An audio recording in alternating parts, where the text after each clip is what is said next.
Hi guys, welcome to the Pakistani family entertainment. तो कैसे हैं आप? मेरा नाम है खुर्रम और मेरा नाम है वजात। तो यार आज का वीडियो बहुत ही ज्यादा मस्त होने वाला है भाई। आज हम रिएक्ट करने वाले हैं महाकुंभ मेले के नागा साधु के पास आई अपने मरते हुए बच्चे को लेकर औरत जान बचा के नागा साधु ने प्रूव कर दिया सनातन धर्म का चमत्कार।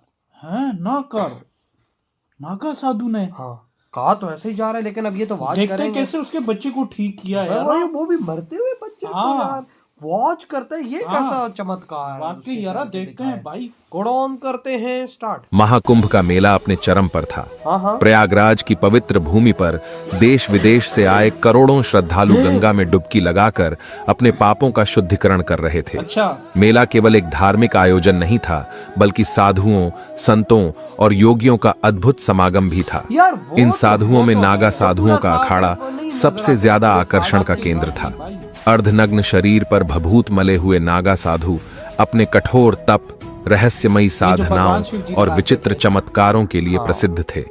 इनमें सबसे अधिक चर्चा थी अवधेश गिरी नाम के नागा साधु की। अवधेश गिरी का डेरा मेले के बीचों बीच स्थित था, जहां दिन रात भक्तों और जिज्ञासुओं की भीड़ लगी रहती थी।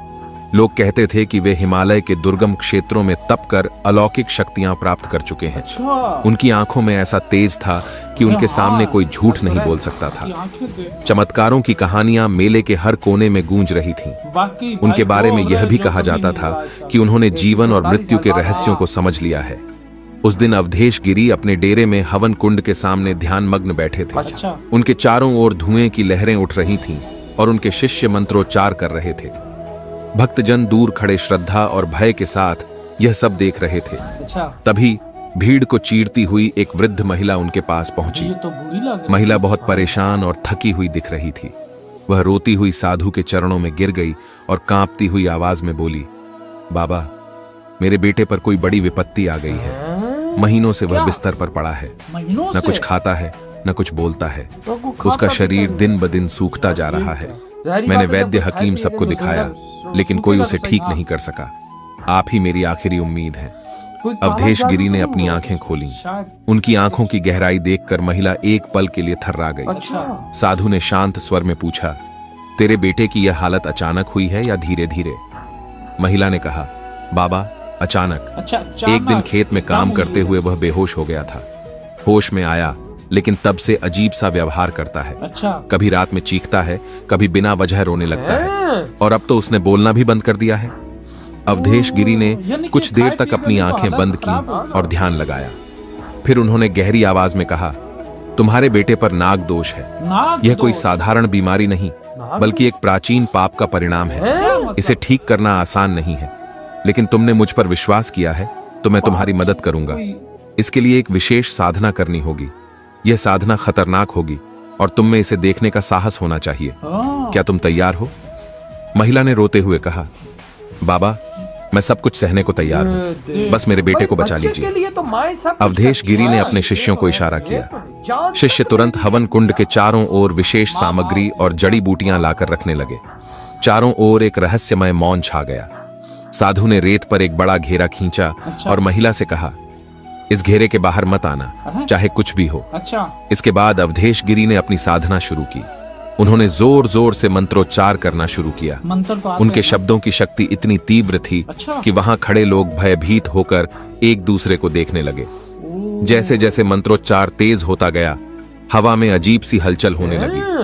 हवन कुंड की आग से अचानक लपटें उठने लगीं और धुएं ने पूरे क्षेत्र को घेर लिया। वहां खड़े लोगों को ऐसा महसूस हुआ जैसे समय ठहर गया हो। हाँ। तभी अवधेश गिरी ने अपनी आंखें खोली। उनकी आंखों से एक अजीब सी चमक निकल रही थी। उन्होंने गहरी सांस ली और अचानक अपने मुंह को चौड़ा करना शुरू कर दिया। अच्छा। लोग यह देखकर सन्न रह गए। किसी ने सोचा भी नहीं था कि अगले पल क्या होने वाला है। क्या?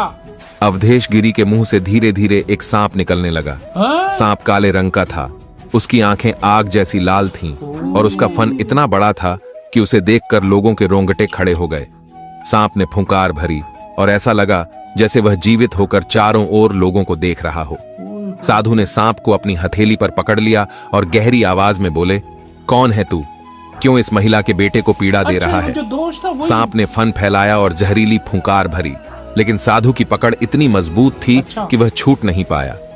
अवधेश गिरी ने सांप से बात करनी शुरू की। वहां खड़े लोग यह देखकर हैरान थे कि साधु सांप से संवाद कर रहे थे। उन्होंने कहा, यह महिला निर्दोष है, उसका बेटा निर्दोष है, तूने इसे क्यों पकड़ा? सांप ने गहरी आवाज में जवाब दिया, यह मेरा बदला है। क्या? इस परिवार के पूर्वजों ने मेरे परिवार को मारा था। मैं तब से बदला लेने की प्रतीक्षा कर रहा था। अब मैं इस लड़के की आत्मा को कभी नहीं छोड़ूंगा। अवधेश गिरी ने गुस्से में कहा, तेरा समय पूरा हो चुका है, मैं तुझे यहां से मुक्त करता हूं। उन्होंने एक तेज मंत्र का उच्चारण किया। सांप तड़पने लगा, उसकी आंखों की चमक धीमी पड़ने लगी। धीरे धीरे वह जलने लगा और कुछ ही पलों में वह पूरी तरह राख में बदल गया। साधु ने हवन कुंड में राख डाल दी और महिला से कहा, तेरे बेटे का नाग दोष खत्म हो चुका है, अब वह पूरी तरह ठीक हो जाएगा। जाओ और उसे गंगा जल से स्नान कराओ। महिला ने रोते हुए उनके चरण पकड़े और धन्यवाद दिया। वहां खड़े लोग यह सब देखकर स्तब्ध थे। यह घटना पूरे महाकुंभ में आग की तरह फैल गई। लोग अवधेश गिरी को चमत्कारी संत मानने लगे, लेकिन उनके मुंह से सांप निकलने की घटना लोगों के दिलों में भय और श्रद्धा का अजीब मिश्रण छोड़ गई। दोस्तों, अगर आज की वीडियो पसंद आई हो तो हमारे चैनल को सब्सक्राइब जरूर करें। यार तभी तो सनातन धर्म इस दुनिया में गोली की तरह फैल रहा है।